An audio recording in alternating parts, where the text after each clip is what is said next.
This 17 News at Noon podcast is brought to you by Clinica Sierra Vista. Welcome back to the 17 News at Noon podcast, where we share your news on your schedule. Well, good day. I'm Elena Rusk. It has been 15 months since Orrin and Orson West were reported missing by their adoptive parents, who are now awaiting trial for their murders. Today, Jacqueline and Trezell West are due back in court for a motions hearing while they try to maintain visitation rights with their other 4 children. Prosecutors have filed a motion to bar the Wests from seeing their 2 biological children and 2 remaining adopted children out of concern they would influence the kids regarding the criminal case. Today, Jacqueline West's attorney argued that another court has provided a visitation schedule, which has been in effect for the past 10 months, allowing the Wests to see their children twice a week. She said there have been no instances where the Wests have spoken to or influenced the kids about the case. The judge said he needed to review the prior court order before making a ruling, which is expected later today. Last night, a candlelight vigil was held in remembrance of Orrin and Orson near the corner of Potomac Avenue and South Owen Street in East Bakersfield. While their bodies have not been found, relatives and members of the community are hopeful justice will be served.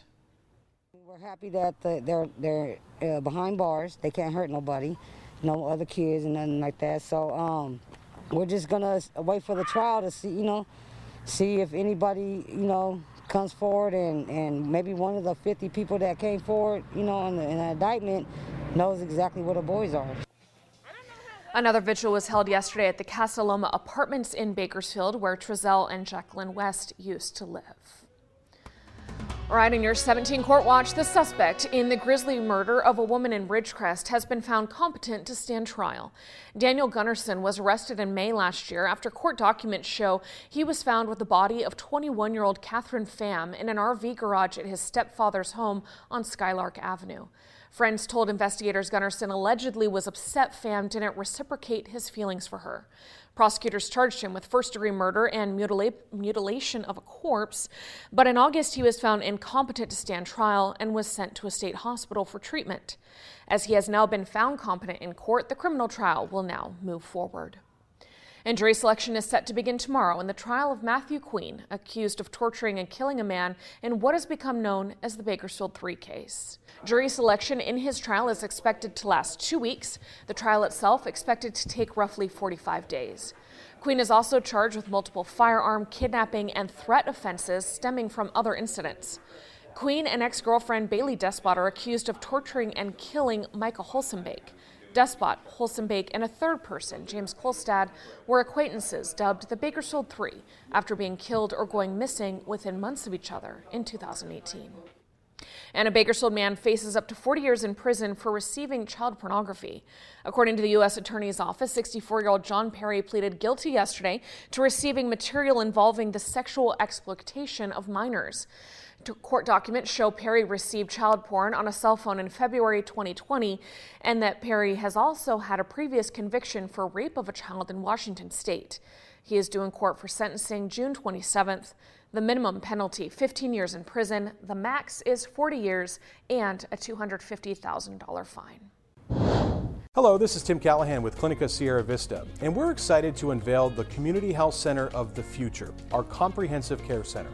It's located right across the street from Memorial Hospital. We have every service under one roof, from family medicine, OBGYN care, dental services for adults and children, behavioral health, and much more.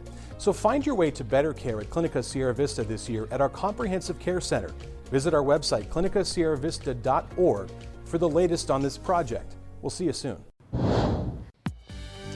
All right, so let's talk gas prices now. As the numbers continue to stabilize, there's still no indication that they're going to drop anytime soon.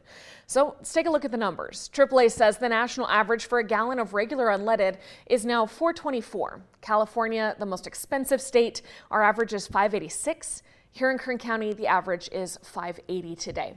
Now, our website, kget.com, tracks the lowest prices in the Bakersfield area, thanks to GasBuddy.com. Today, the lowest price is $5.13. Like yesterday, that is still at the Fast Strip on 34th Street.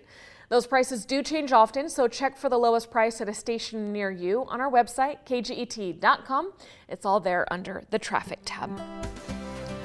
All right, happening around town. Let's get to some lighter news. City officials joined construction crews yesterday to break ground on a new $1 million multi-use trail in southwest Bakersfield. The city of Bakersfield will construct the trail connecting the Stockdale Ranch housing development to the existing Kern River bike path. When complete, officials say the trail will be 2.5 miles long and will include a bridge over the Cross Valley Canal. All right, city officials say that bike path will be completed in just 3 or 4 months. And in local education news, California Humanities has named Bakersfield College as one of the 10 California community colleges to receive funding as part of the 2022 Democracy and the Informed Citizen Emerging Journalist Fellowship Program.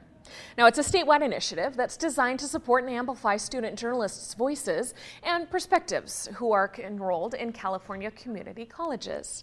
Through a competitive application process, California Humanities awarded $150,000 in those fellowship funds to the 10 colleges to support student journalists throughout the state, which reflect California's breadth of geography and diversity. And later this week, Bakersfield College is continuing its Distinguished Speaker Series.